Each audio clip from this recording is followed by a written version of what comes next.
চলে এলাম। দেখো আজকে একটা রান্না নিয়ে, সেটা হচ্ছে ছোটো ছোটো আলুর দম। আবারও নিয়ে এসেছি। এটার মধ্যে হচ্ছে টক দই দিয়েছি, একটু জিরে গুঁড়ো, ধনের গুঁড়ো, আর হচ্ছে হলুদ, লঙ্কার গুঁড়ো সব গরম জলে চুবিয়ে রেখেছি। এবার টক দই দিয়েছি, ওটাকে মিক্সড করে নেব। দেখো এরকম করে মিক্সড করে নেবে। শুকনো লঙ্কা ফোড়ন দিয়েছি, আর তারপর দেবো হচ্ছে জিরে ফোড়ন, তেজপাতা, আর দেবো আদা।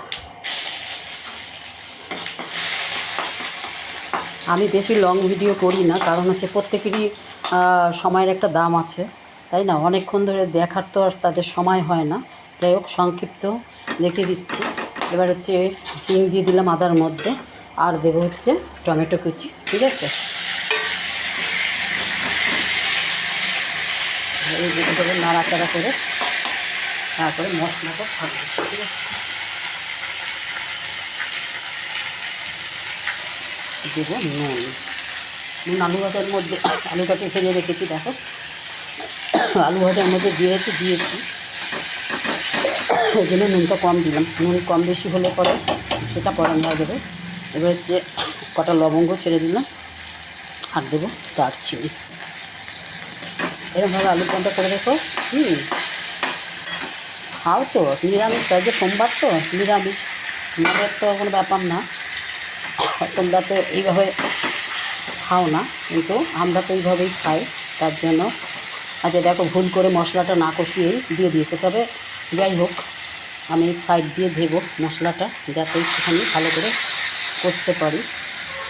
টাইম লাগবে একটু কষতে, আলু যেহেতু আগে পড়ে গেছে, কিন্তু মশলাটা ভালো করে কষতে হবে, কারণ হচ্ছে দইটা আছে।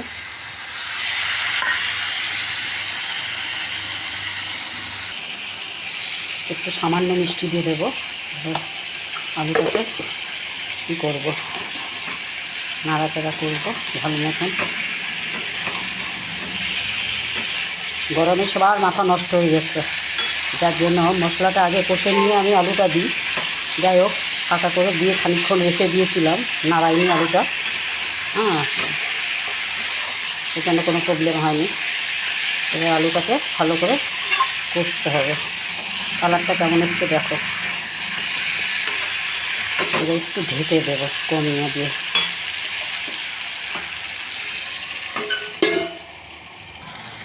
সবাই যে যার কর্মব্যস্ততায় ব্যস্ত, যার জন্য কারোরই টাইম নেই।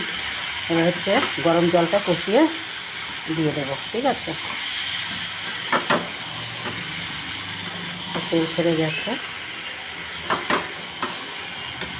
মশলার মধ্যে যেটুকু জল দিয়ে দিয়েছিলাম সেটুকু টেনে গেছে। সামান্য একটু মিষ্টি দেবে এই কারণেই, যাতে কালারটা সুন্দর দেখতে লাগে। মানে কালার দেখবে, বলে দেখনাইটাই মানুষের আগে চোখে পড়ে। খাবার তো পরে খায়, টেস্টটা পরে করে, আগে তো লুক, তাই না? যে কোনো খাবার বলো, মানুষ বলো, সব কিছুই লুকটা আগে ফেভার করে। তার জন্য হচ্ছে রান্নার লুকটাই আসল। তারপরে মুখে দিয়ে হচ্ছে প্রথম যে মুখে দেওয়ার পরে যে টেস্টটা, সেটা হচ্ছে আরও একটা ব্যাপার। ঠিক আছে, এবার গরম জল দিয়ে দেবো। যদি জানোই তো আমি এক হাঁড়ি জল গরম করে রেখে দিই।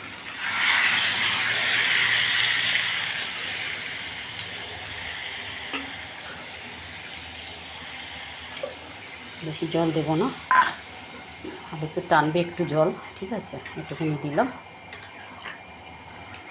যেহেতু ফুটবে। আর এখানে হচ্ছে জায়ফল আর একটু জয়িত্রী একটা গরম করে দিলাম, একটু গরম করে মানে গুঁড়ো করে দিয়ে দেবো, পরে নামানোর আগ দিয়ে দেবো। ওটা দেওয়ার কারণ হচ্ছে আলুর দমে না একটা সুন্দর মাংস রান্না করলে যেমন একটা টেস্ট আসে, সেই টেস্টটা পাবে হিং আর জায়ফল জয়িত্রী দিলে পরে। ঠিক আছে, সবাই এরকমভাবে রান্নাটা করো। কার কেমন লাগলো রান্নাটা কমেন্টে অবশ্যই জানিও। সবাই ভালো থাকো, সুস্থ থাকো। আর দেরি করালাম না।